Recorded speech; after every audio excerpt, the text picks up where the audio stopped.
Hebreus 12,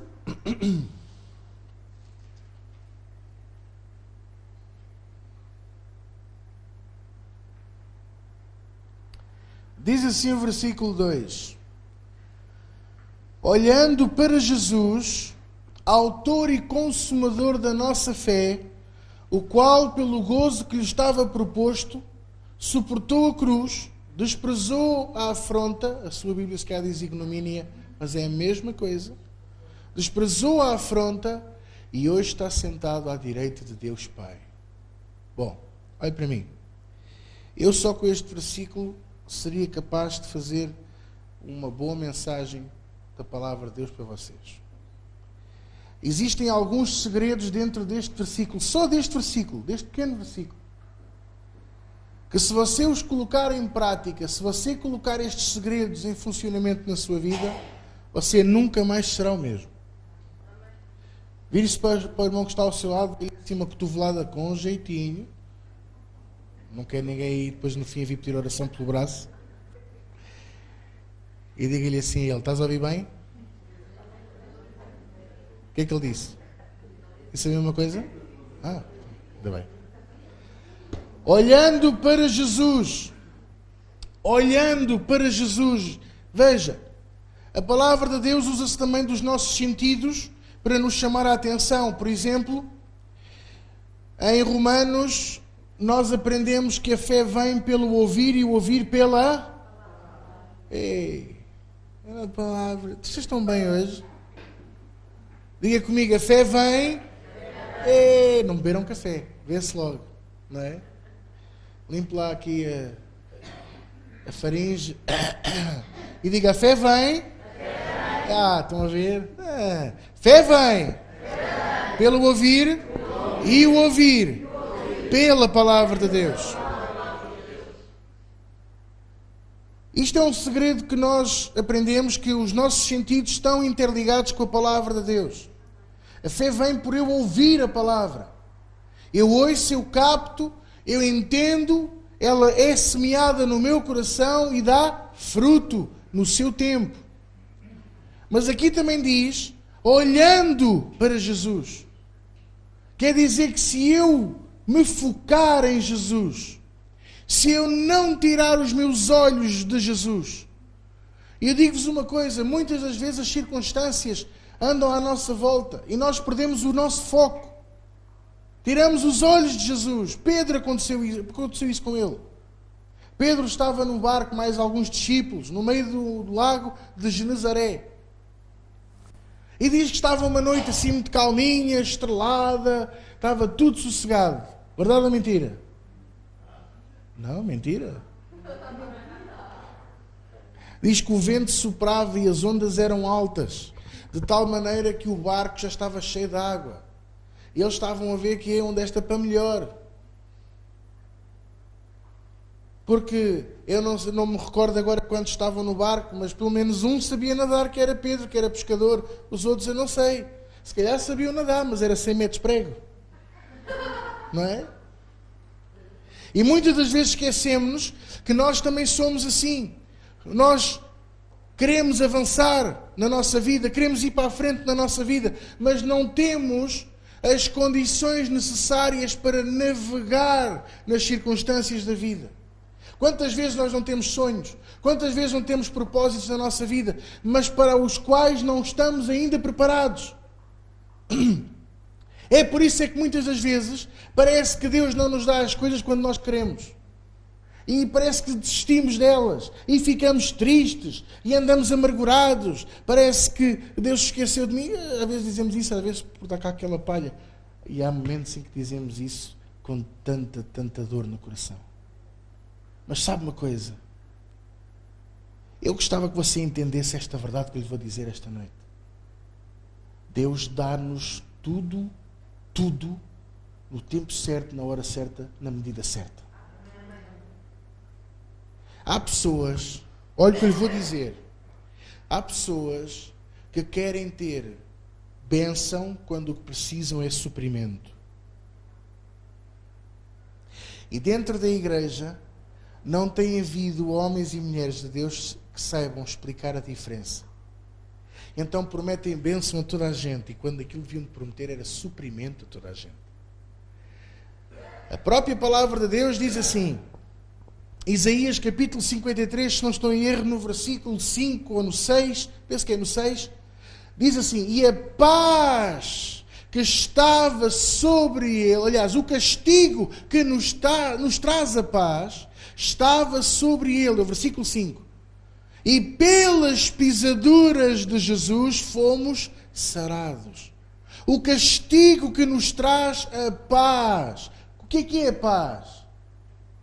Você vai perguntar, eu dizia isto a semana passada a alguém, você vai perguntar na África do Sul o que é paz? Eles vão dizer logo que eu consiga percorrer uma avenida sem assaltarem o meu carro.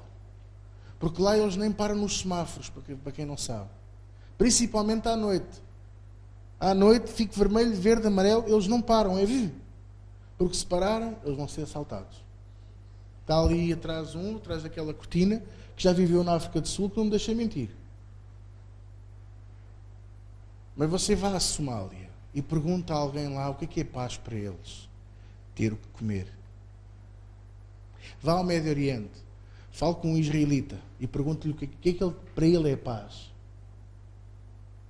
É shalom. Ampla suficiência em todas as áreas.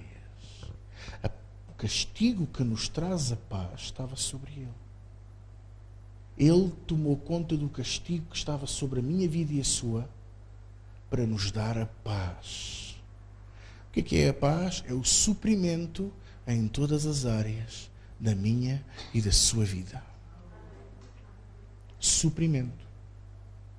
Ter o suficiente.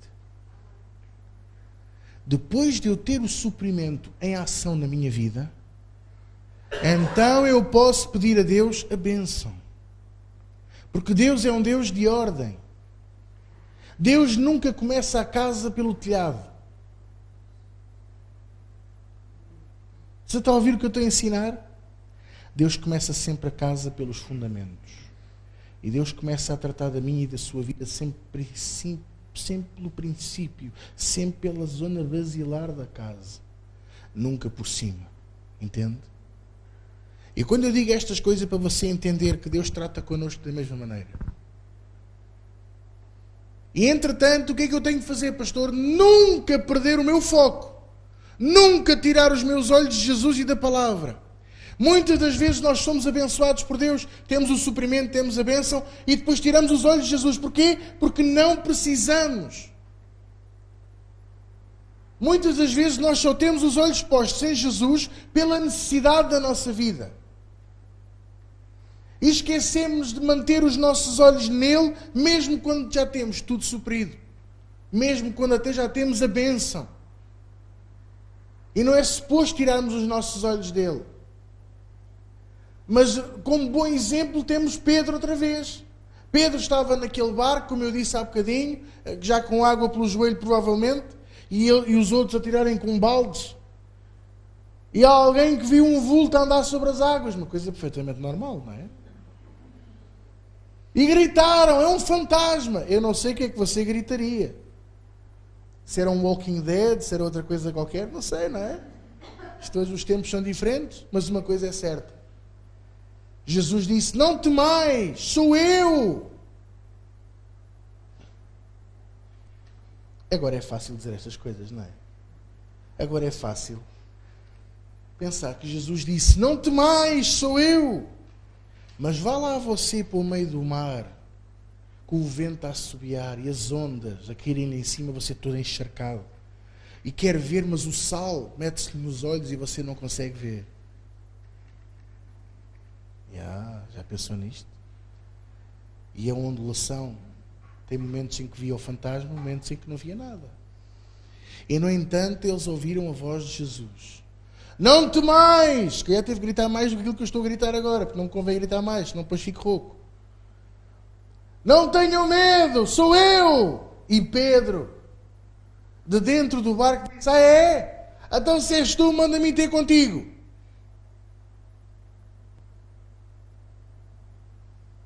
Pastor, esta circunstância veio à minha vida, mas eu digo-lhe, Deus vai operar na minha vida. E o pastor diz, amém, bem, está cheio de fé, então eu vou pedir oração.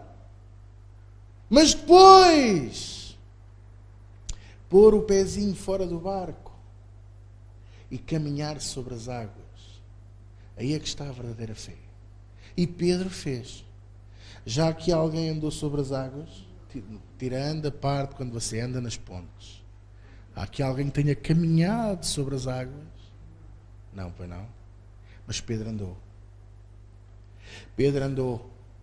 E mesmo apesar do vento a soprar e as ondas a caírem-lhe em cima, e provavelmente chovia, e era noite e devia estar nevoeiro, e olha, era tudo pior.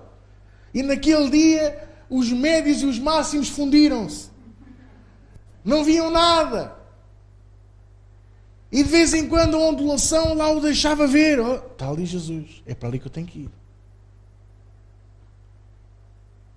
Mas a Bíblia diz que soprando os ventos e vendo as ondas, Pedro teve o quê? Medo. Tirou os olhos de Jesus.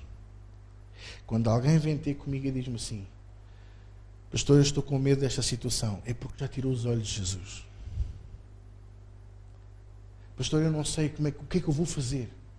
Como é que vai ser a minha vida? Já tirou os olhos de Jesus. Então sabe qual é a primeira coisa que eu lhe lembro?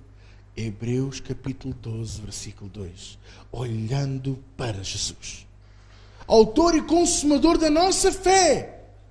É autor e consumador. Quer dizer, ele é o autor, teve a ideia, vou dar fé a esta malta. Vou-lhes dar uma força para eles poderem vencer as circunstâncias. E depois diz que é o consumador, quer dizer que é ele que a põe em prática. Você crê e ele opera.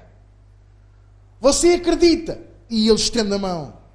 Você fala com a sua boca e ele transforma a palavra em rema, palavra vivente de Deus.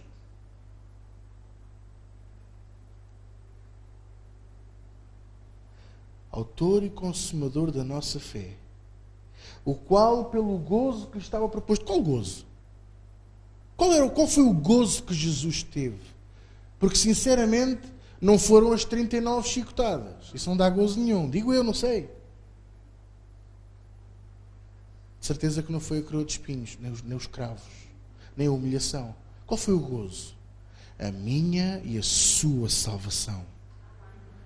Sabe qual é o gozo que Jesus tem em ver você vencer as circunstâncias?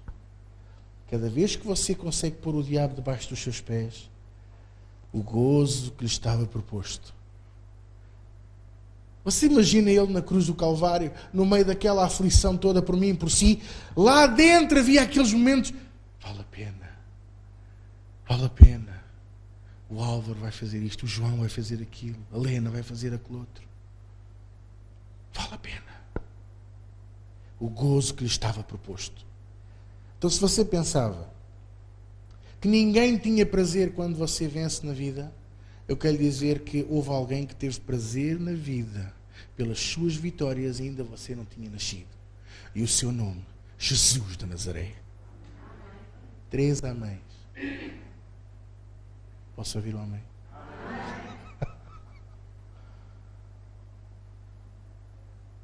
Pelo gozo que lhe estava proposto, suportou a cruz, desprezou a afronta, a ignomínia, a humilhação.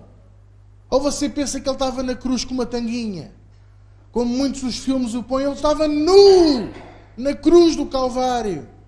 Por isso não deixavam aproximar as mulheres da zona do Gólgota, a não ser a mãe dele. E nem era suposto, deve ter sido algum favor. Percebe o que eu estou a dizer? Porque hoje em dia o ser humano já não tem vergonha nenhuma das suas partes íntimas. É em todo o lado. Mas naquele tempo era vergonhoso mostrar as zonas íntimas. E então o que é que eles faziam para envergonhar ainda mais quem morria por morte de cruz? Punham-nos nus, que era para toda a gente ver. E sabe, não tinha forma de se tapar, porque tinha as mãos pregadas e tinha os pés pregados também. É uma morte horrorosa. desprezou a afronta e a ignomínia, e hoje está sentado à direita de Deus Pai. Adivinhe lá quem é que está sentado também à direita de Deus Pai. 3 pessoas, os outros não. Os outros estão à esquerda. O que é que a Bíblia diz? Abra comigo em Efésios, capítulo 1.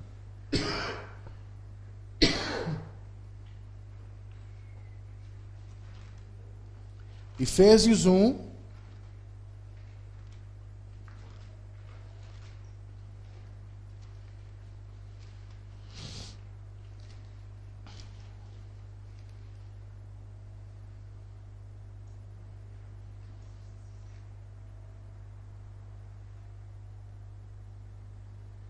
Efésios capítulo 1, diz assim a palavra de Deus a partir do versículo 3. Bendito Deus e Pai do nosso Senhor Jesus Cristo, o qual nos abençoou com todas as bênçãos espirituais nos lugares celestiais em Cristo, como também nos elegeu nele antes da fundação do mundo, para que fôssemos santos e irrepreensíveis diante dele em caridade. E nos predestinou para filhos de adoção por Jesus Cristo para si mesmo, segundo o beneplácito da sua vontade. Olhe para mim. Bendito Deus e Pai do nosso Senhor Jesus Cristo, o qual nos abençoou com todas as bênçãos espirituais, aonde? Nos lugares. Em algumas Bíblias dizem nas regiões celestiais. Nos abençoou com todas as bênçãos espirituais nos lugares celestiais, mas não são uns lugares quaisquer. Não são zonas, não são regiões ou calhas. São lugares celestiais aonde? Em Cristo. Ora, sabemos que Cristo está sentado aonde? Então, se nos abençoou, nos predestinou, nos escolheu, adivinhe lá quem é que lá está também. Diga, eu também. Diga, isto é para mim. Isto não é para os outros, isto é para mim. E quem não veio hoje não é para eles também. Não, é para eles, é sim, senhor. Nos predestinou, nos escolheu. Em algumas versões até diz, nos elegeu. Antes da fundação do mundo, para que fôssemos santos e irrepreensíveis diante dele em amor. As Bíblias dizem caridade, mas a tradução não está mal. Estamos a ler o versículo 4. É em amor. Sem o amor nada funciona. Do que é que me vale a mim ter os olhos postos em Jesus se não for por amor? Vou ter os meus olhos postos em Jesus pelo quê? Para ter a bênção? Isso não chega.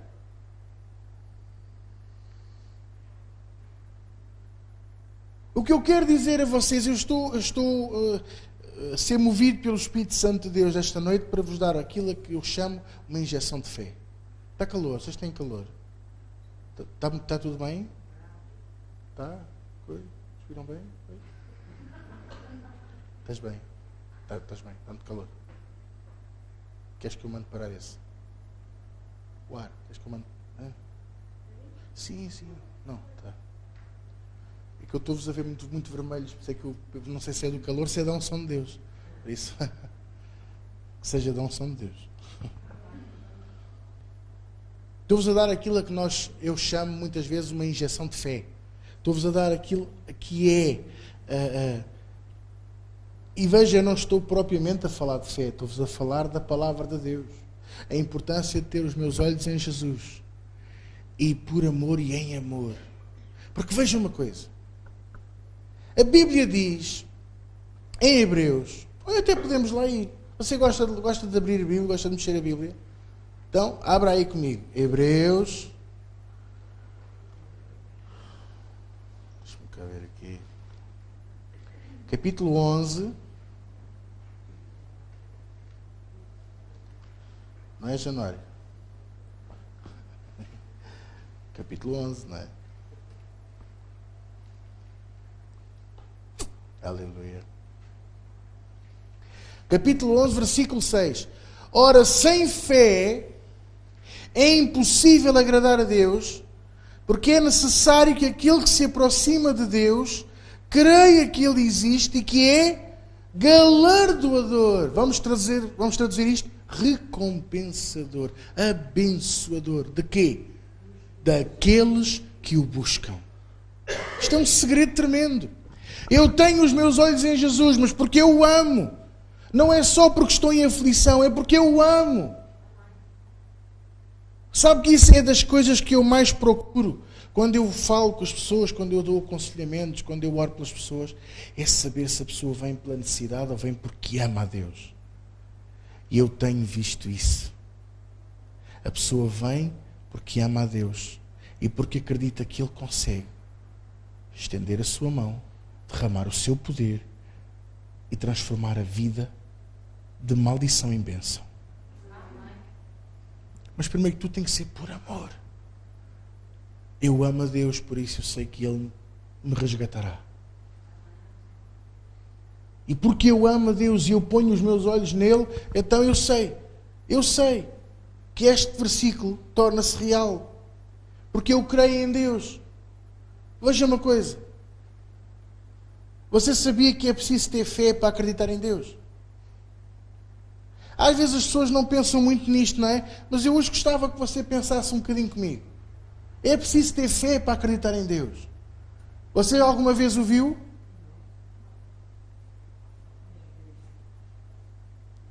Você não vê Deus. Porque a Bíblia diz que Ele é um ser espiritual e invisível, mas real. Nós não vemos a Deus. No entanto, acreditamos nele. Porque sabemos que Ele é verdadeiro. Vemos o poder dele em ação. Vemos o seu grande amor todos os dias na nossa vida. E sabe porquê que eu estou a dizer isto? Porque muitas pessoas dizem que Deus não existe porque não é possível de ser visto. Mas olha, eu também não vejo a eletricidade, mas eu sei que ela existe. E se eu puser lá os dedos na tomada, eu vou senti-lo também. Certo? Mas eu não vejo a eletricidade. Eu vejo o resultado da eletricidade numa casa. As luzes acesas e tudo mais, os aparelhos a funcionar. Assim como eu vejo com Deus, quando eu sei que Deus está numa casa, eu vejo a bênção de Deus. Eu vejo cura, eu vejo libertação, eu vejo amor, vejo perdão. Quem é que me está a entender? Então o que é que eu tenho que fazer? O que é que você tem que fazer? Acender o interruptor. Parece que é uma brincadeira, não é? Mas é uma grande verdade. Ligar o interruptor da fé. Eu não o vejo, mas eu sei que ele é real. E eu não tiro os meus olhos dele. E qual é a melhor maneira de eu olhar para Deus, já que eu não o vejo? É a sua palavra. Porque a palavra é tão viva quanto Ele. É tão verdadeira quanto Ele. É tão poderosa, tão eficaz quanto a sua presença real. A palavra de Deus é tão poderosa,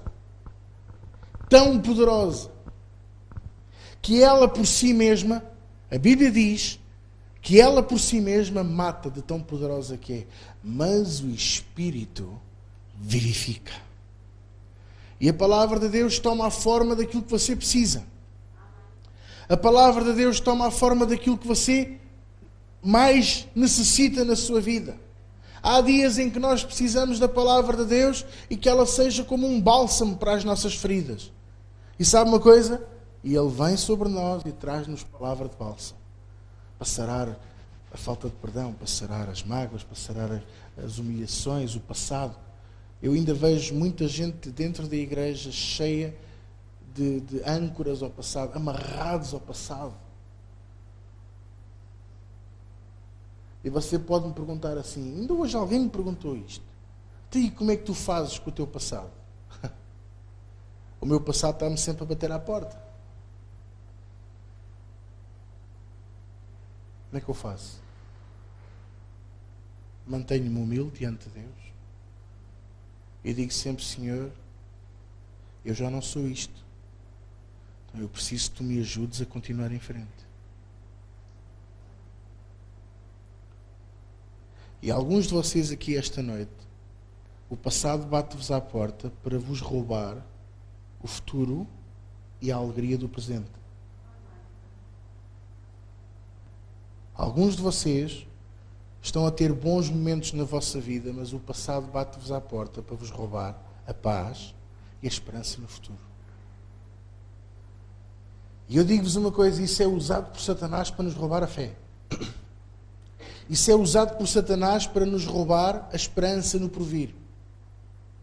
Isso é usado por Satanás para quê? Para nos fazer tirar os nossos olhos de onde? De Jesus. Porque depois viramos-nos para trás e começamos a olhar para o passado. Pois é, eu fracassei sempre nesta área. Os meus projetos nunca deram certo. Eu nem sei como é que eu vou pregar na igreja, então eu sou tímido. Eu tenho vergonha de pegar no microfone. Quantas pessoas não pensam assim? Vou-vos contar a história de um homem que viveu numa época muito complicada. Um homem que era o menor da família e a família era a menor da tribo onde ele vivia. E a tribo era a menor das 12 tribos de Israel.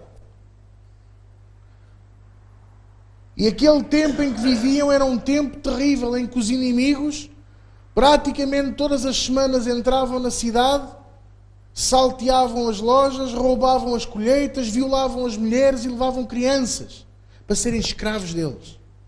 Sabia disto?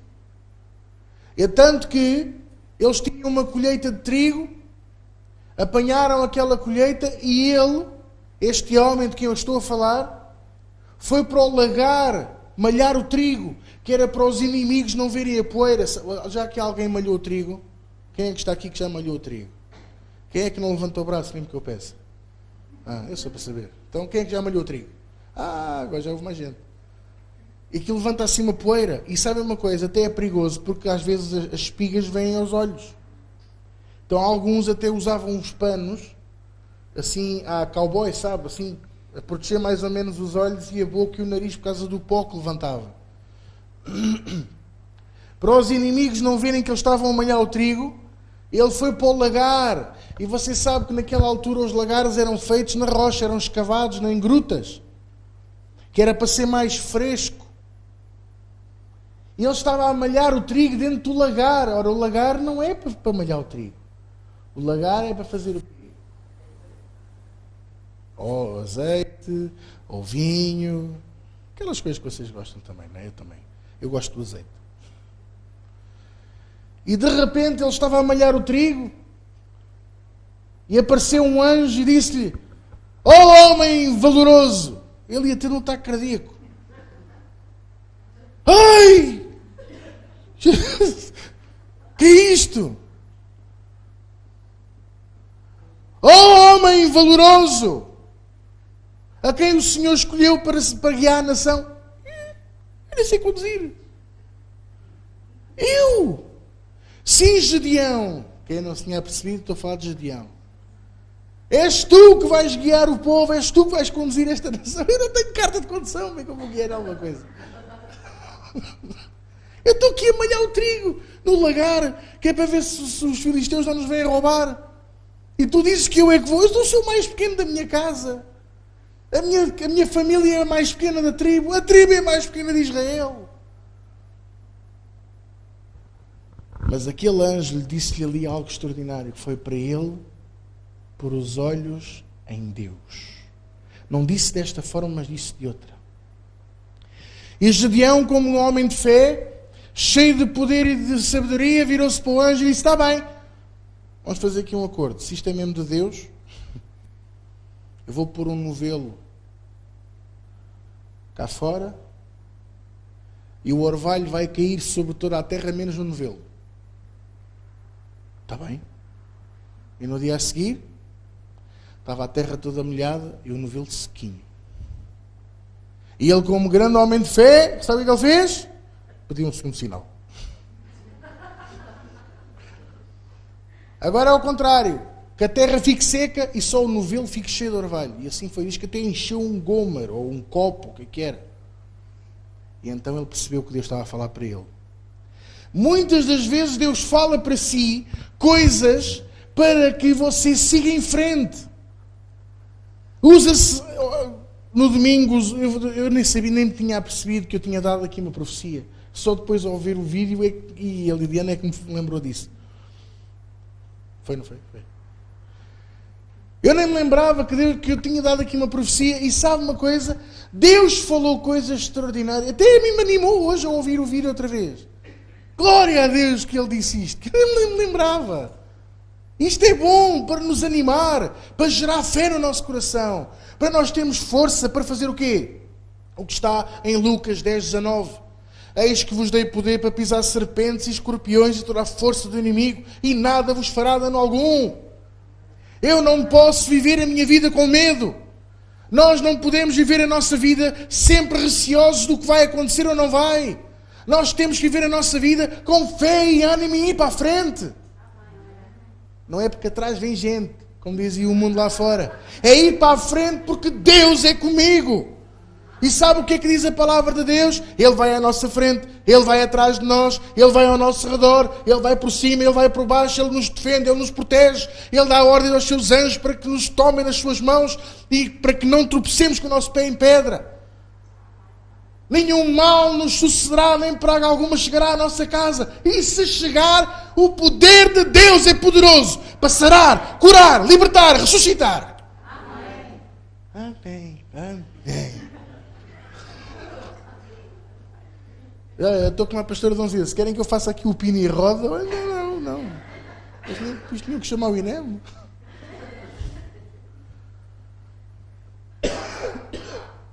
Você pode me dizer: eu sou tímido, eu tenho medo, eu tenho receio. Gedeão também era. Eu até lhe vou dizer: Gedeão era covarde, não era só tímido e tinha medo, ele era covardão mesmo. Sabe o que é que Deus teve que fazer? Deus teve que o levar ao acampamento inimigo para ouvir os inimigos falarem dele. E isso acontece muitas das vezes na minha e na sua vida. Você está no emprego e você vai à cafetaria e está alguém atrás de si a falar de si e você nem dá conta. O quê? Eu com ele não me meto, então ele vai lá à igreja, ele serve a Deus. Eu com esses que andam com Deus, eu não me meto com eles. Ele foi lá ao acampamento inimigo. Aproximou-se de uma camarata. Você sabe o que é que ele ouviu? Um a dizer para o outro: olha, esta noite a mão do Senhor vai se mover por Gedeão. Você já imaginou? Dois inimigos a falarem um com o outro, a dizer que iam ser derrotados por um Gedeão. Olha, a mão do Senhor vai se mover por Gedeão. E só assim é que Gedeão abriu os olhos e disse: espera aí, que isto é mesmo a sério. Deus é comigo. E outro segredo que eu quero deixar com vocês: não é por toda a gente saber a circunstância da sua vida que você vai ter a vitória. Sabe como é que eu posso afirmar isto? Quando ele chamou o povo para vir à luta, sabe quantos vieram? 33.000. Coisa pouca. E Gedeão olhou e pensou: não é mau, eles são 100.000, nós somos 33.000, não está mal. E Deus disse-lhe: é gente a mais. Como é que você reagiria? É gente a mais? Então são 100.000. É gente a mais. Anuncia. Quem tiver medo pode voltar para casa. E ele anunciou. Ficaram 10.000. E Gedeão pensou: se com 33.000 isto já não ia, com 10.000. E Deus disse-lhe: ainda é gente a mais. Você está a perceber?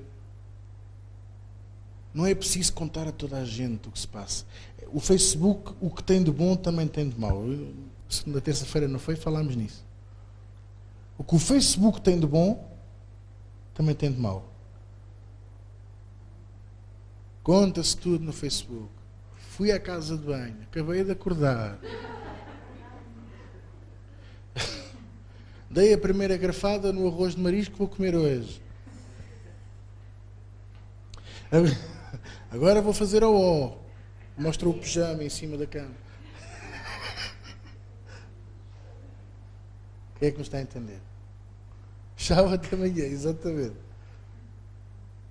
Acordei de noite, vou beber um copo de água à cozinha.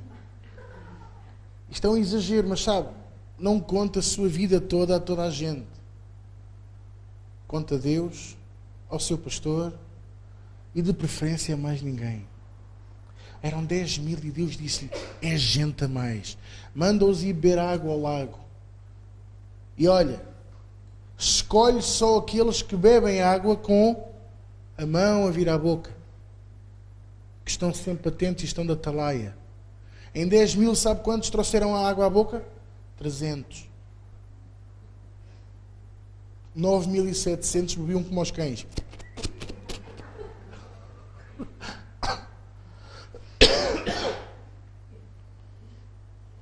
Eu vou dizendo estas brincadeiras para você nunca mais se esquecer disto que está a aprender hoje.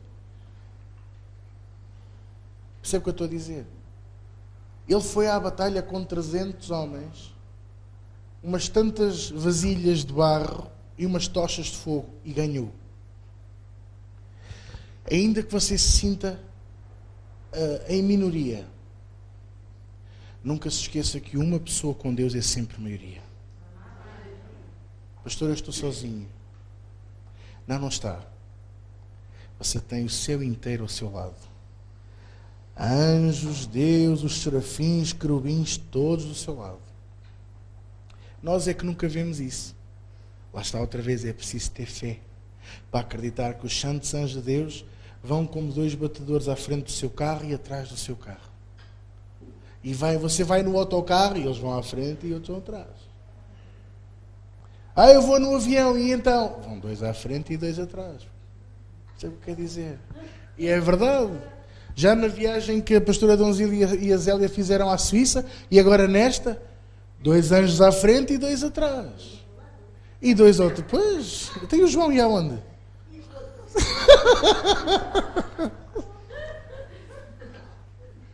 E você pensa que não, que Deus não vai. Vai, pois. E Ele nos protege, e Ele nos guarda.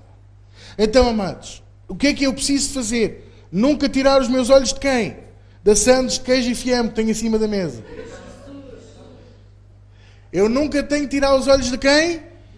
E da sua?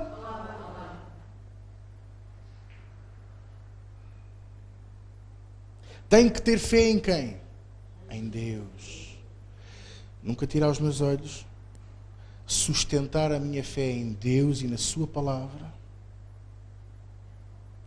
E depois o que é que eu tenho que fazer a seguir? O mesmo que Pedro. Seguir em frente.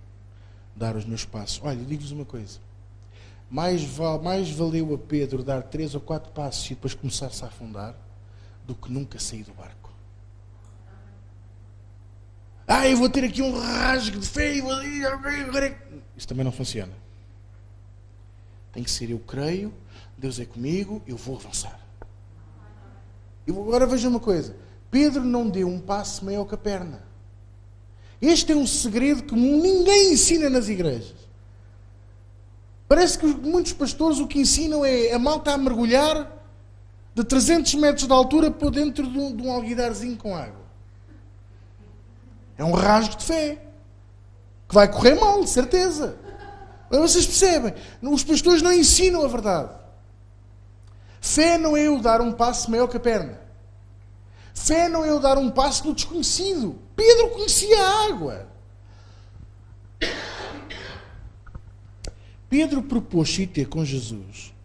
Primeiro, para ter a certeza que era ele. Segundo, sabendo que sabia nadar. E que se houvesse alguma coisa, ele voltava para dentro do barco.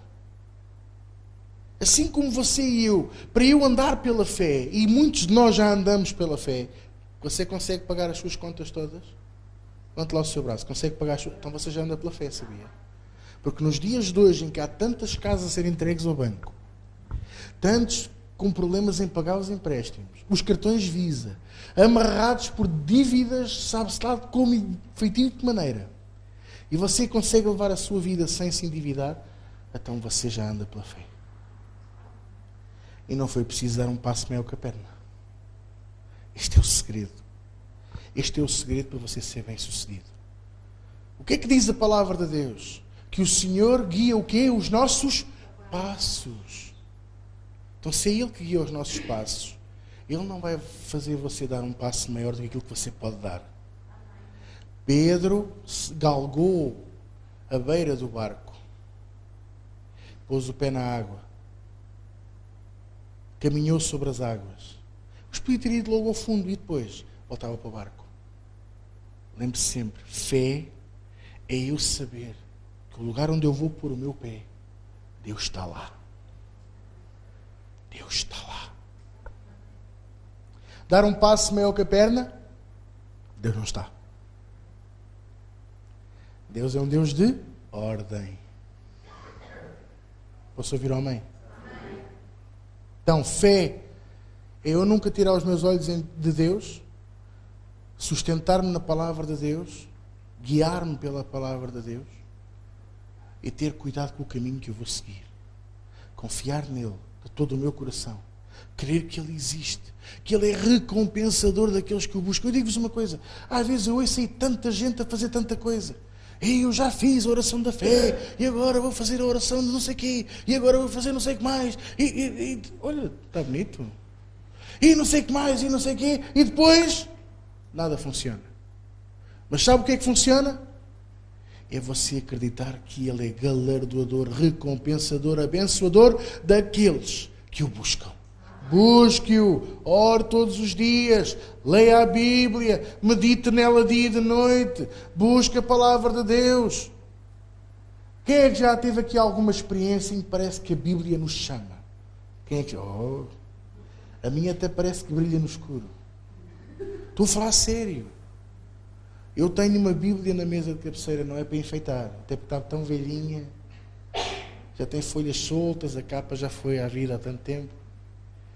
Mas eu acordo às vezes de noite com uma vontade imensa de ler a Bíblia. É ela a chamar-nos. Deus tem algo para nos dizer. Deus tem algo para implantar no meu e no seu coração. E sabe o que é que isso é? A fé que move montanhas. Jesus disse assim, para terminar: se vocês tivessem fé do tamanho de um grão de mostarda, que é uma coisinha minúscula, do tamanho de um grão de areia quase, dirias a este monte, move-te, ergue-te e lança-te no mar, e ele assim faria. Mas Deus não está a falar de montanhas. Deus não está a dizer para você dizer assim à Serra de Sintra: oh, vai ali para o pé do Ribatejo, dá mais jeito. Percebe o que eu estou a dizer? Não é isso que Jesus está a dizer. O que Jesus disse é que se eu crer e não duvidar, ainda que a minha fé pareça pequena, as coisas vão acontecer, porque os meus olhos vão estar sempre focados em Deus e não no problema. E vem uma doença que diz que é muito grande, mas eu viro as costas à doença e eu olho para Jesus. Faço a minha parte e ponho os meus olhos em Jesus. Posso ouvir o amém? Amém. Vamos ficar de pé para orarmos ao Senhor.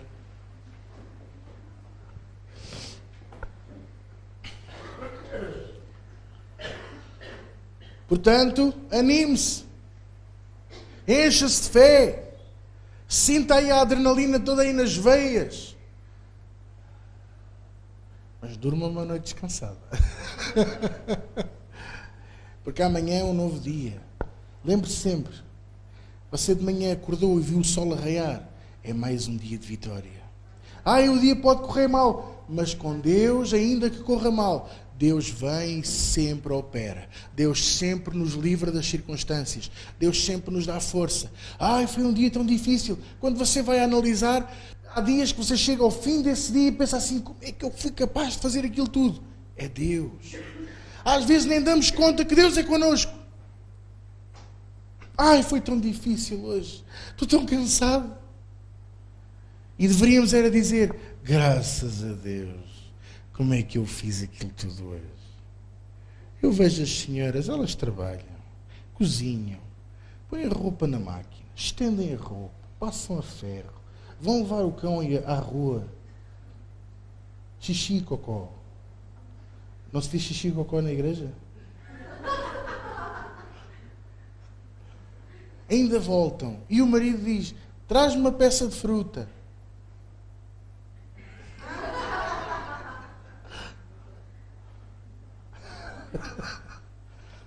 Metem a louça na máquina, para os que têm máquina. Alguns ainda lavam a louça de forma analógica, que é à mão. Não é? E chegam ao final do dia, ainda veem a novela e ainda programam o dia da manhã. Muitas mães preparam a mala dos filhos para o dia seguinte. E ainda cozinham para levar comida no dia a seguir, para aqueles que são sábios e levam comida para o trabalho. E às vezes dizem, parece que Deus não abandonou. Deus não abandona ninguém.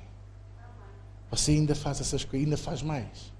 Dê glórias a Deus, porque o Senhor vos dá vigor, e vos dá sabedoria, e vos dá inteligência e conhecimento, e capacidade, e força e ânimo, e ainda vos faz sonhar.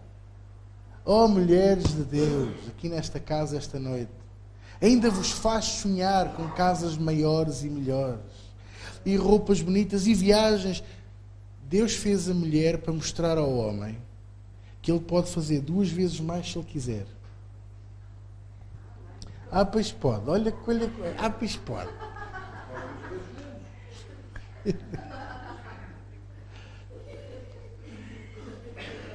Eu estou a elogiar as mulheres. E a senhora, minha mãe, ah, pois pode.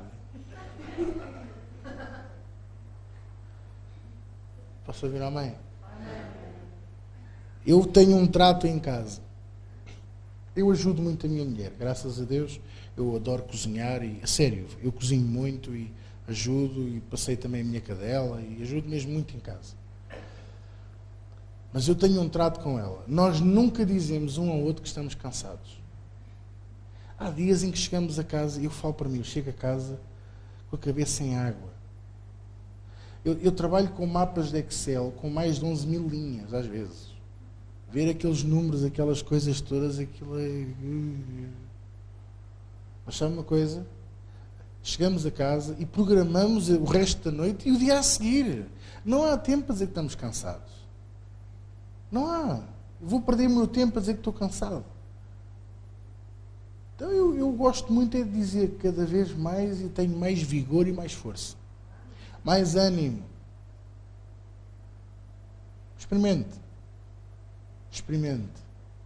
Porque a alegria do Senhor é a minha força. E quando eu estou mais em baixo, eu começo a buscar ao meu Deus para buscar a alegria que nos dá a força. A alegria que nos dá o ânimo. E que alegria é essa? Eu só de pensar na minha salvação. Eu só de pensar naquilo que Deus já fez na minha vida. Nas coisas que Ele me curou, que Ele me sarou, que Ele me libertou, que Ele me resgatou.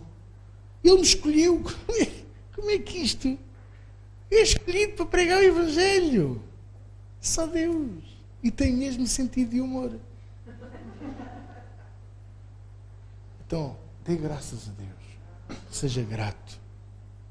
E quanto mais gratos nós somos a Deus, maior é o nosso amor por Ele. Maior é o nosso amor por Ele. Amém? Vamos orar ao Senhor. Pai, nesta noite te damos graças pela Tua Palavra. Te damos graças pelo Teu poder, pela Tua glória. E também, Senhor, pela injeção de fé e de força que nos deste esta noite. Obrigado, Senhor, porque vínhamos cansados e agora estamos fortes. Cheios de vigor, cheios de ânimo. Para levar de vencida as circunstâncias da vida. Graças, Senhor, pelo Teu Espírito, que está a materializar esta palavra.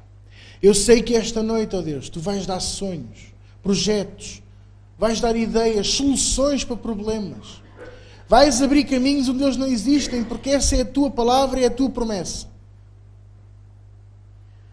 E nós prometemos, Senhor, dar-te a Ti e só a Ti toda a honra e toda a glória. Em nome de Jesus Cristo. E todos dizem comigo? Amém, glória a Deus. Vamos sentar só mais um minuto. Um minuto. Onde é que tu querias ir? Eu vi-te já aí com isso. Abra comigo a sua Bíblia. Desculpa. Abra comigo a sua Bíblia em 2 de Coríntios, capítulo 9. queria falar um bocadinho de finanças com vocês, não muito tempo.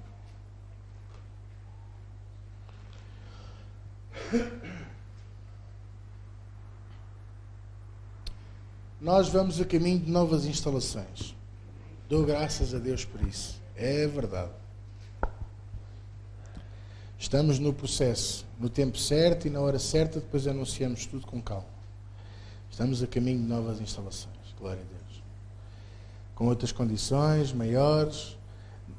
A sala dos meninos já está tão pequenina, já não dá. Eles já são uns 9 ou 10 e aquilo já não dá para tanta gente. E nós precisamos de mais salas, precisamos de mais espaço, outras condições. Orem neste assunto, que o Senhor faça a sua vontade nas novas instalações. Vocês ouviram bem? Faça seus os projetos de Deus, porque isto não é um projeto meu. Eu tinha sentido no meu coração nós fazermos isto, né, avançarmos, e a semana passada eu perguntei ao Senhor, então, mas onde é que está a tua promessa? Eu gosto tanto de ter uma promessa tua e Deus deu-me. E dou graças a Deus por isso. Está em Isaías 54, você depois lê em casa. Diz lá para eu, nós estendermos a nossa tenda, alargarmos as cordas e estendermos os nossos termos. Glória a Deus. Você depois leia. É a promessa de Deus para nós. Aleluia. 2 Coríntios 9. Alguns de vocês não me conhecem bem ainda, mas eu quero dizer a vocês, eu sou uma pessoa, eu gosto de fazer tudo pela palavra. Eu gosto de basear tudo aquilo que eu faço na palavra de Deus, porque senão é em vão. Fazer porque sim, não é? Não vale a pena, não funciona. Percebe? E eu gosto sempre que o Senhor dê a confirmação pela sua palavra. E no que toca às novas instalações, Deus fez isso. Glória a Deus. Aleluia. Deus é bom. Januário, Deus é tão bom. Trazinha, Deus é tão bom. 2 Coríntios 9, versículo 6, diz assim a palavra de Deus. E digo isto, que o que semeia pouco, pouco também ceifará. E o que semeia em abundância também ceifará. Cada um contribua segundo propôs no seu coração, não com tristeza ou por necessidade, porque Deus ama ao que dá com alegria. E Deus é poderoso para tornar abundante em vós toda a graça, a fim de que, tendo sempre em tudo toda a suficiência, superabundeis em toda a boa obra, conforme está escrito, espalhou, deu aos pobres, e a sua justiça permanece para sempre. Olhe para mim. E digo isto, é o apóstolo Paulo que está a falar às igrejas. O que semeia pouco, pouco também colherá, e aquele que semeia em abundância colherá. Não disse nada demais, isto é a lei de semear para colher. Está baseado em Marcos capítulo 4. Mas ele diz aqui uns segredos, como por exemplo, cada um contribui segundo propôs no seu coração. Você tem que semear aquilo que você propõe no seu coração. Eu já vou um bocadinho mais longe, que é, o que é que tu queres que eu semeie na tua casa? Isto tem que ser, são passos que você e eu damos devagarinho, à medida que vamos crescendo na palavra de Deus. Entende? Muitos de nós fomos ensinados incorretamente na vida financeira, mas hoje Deus está-nos a dar a oportunidade de vivermos a verdade e de a pormos em prática e de ela se tornar real na nossa vida. Porque muitas das vezes aquilo que nós pensamos que é a bênção de Deus em nós é apenas a ausência de maldição. E Deus tem muito mais para nos dar, muito mais. Porque nós ainda não sabemos viver na bênção. Porque no dia em que soubermos e entendermos o que é verdadeiramente viver na bênção, você nem vai acreditar. Igreja, aqui o apóstolo Paulo está a ensinar um segredo. Isto você depois tem que ler a 2 de Coríntios. No capítulo 8 ele fala numa igreja que quis semear no ministério dele. mas eles eram pobres. E ele até diz, da sua pobreza deram tudo o que tinham. Mas Deus os abençoou de tal maneira que aqueles que eram pobres foram tão abençoados que semearam noutros que ainda eram mais pobres do que eles. E isto ensina-nos aquele segredo que é, Deus, quando nos começa a abençoar, primeiro Ele supre. Depois do suprimento, quando Ele nos começa a abençoar, semeie noutros. Não estou a dizer para você semear noutros ministérios, semeie noutras pessoas, que é muito mais importante. Você tem uma casa e tem um ministério onde semear. E depois, eu semeio nas outras pessoas. Semeio num filho, semeio num pai, semeio num familiar que precisa. Aqueles de vocês que têm pais e mães em lares, você que tem que complementar aquele pagamento, você pensa que isso não é uma semente. E você pensa que Deus não quer abençoar. E porquê que achamos que é uma obrigação? Porque amamos. Verdade ou mentira? Então eu não quero que você considere nunca a semente na casa de Deus como uma obrigação, mas como uma prova de amor. Eu amo a Deus, por isso eu dou tudo o que eu tenho. Eu dou do meu tempo, eu dou da minha vida. Amanhã o meu carro vai cheio até ao tejadilho de coisas para o Val da Amoreira. É o meu carro. Acha que eu estou preocupado com os estofos ou com os amortecedores? Aquele que me deu aquele pode me dar outro. E eu posso vos garantir que foi Deus que me deu este carro. Posso ouvir ou não? Então, não com tristeza ou por necessidade. Muitas das vezes ouvi pastores dizerem assim: você está a passar uma crise financeira, faça como a viúva de Sarepta, dê uma oferta para Deus abrir um caminho. Deus vai abrir um caminho mesmo que você não dê essa oferta.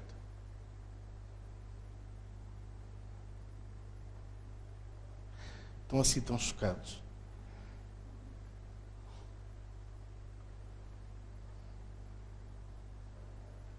Então que Deus em terceiro seria o nosso se Ele não abrisse um caminho sempre. Porque tudo parte daqui. Você tem um coração no peito? Quem é que tem um coração no peito? Então aponte e diga, tudo parte daqui. Eu agora ficava preocupado se alguém fizesse. Tudo parte daqui. Aqui. É o nosso coração que faz toda a diferença.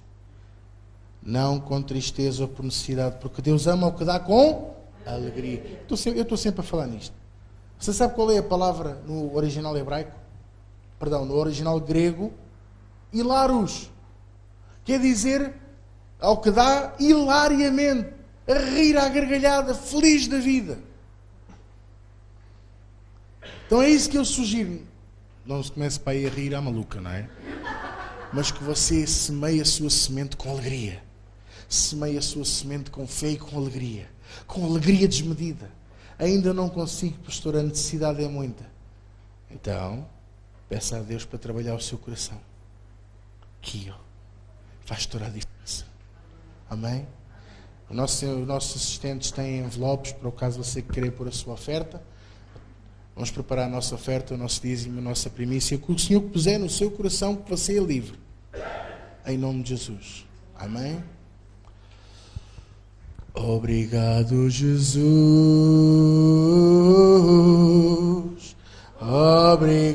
Obrigado. Eu te amo, Jesus. Eu te amo. Obrigado, Jesus. Obrigado. Eu te amo, Jesus. Eu te amo. Eis-me aqui, Senhor,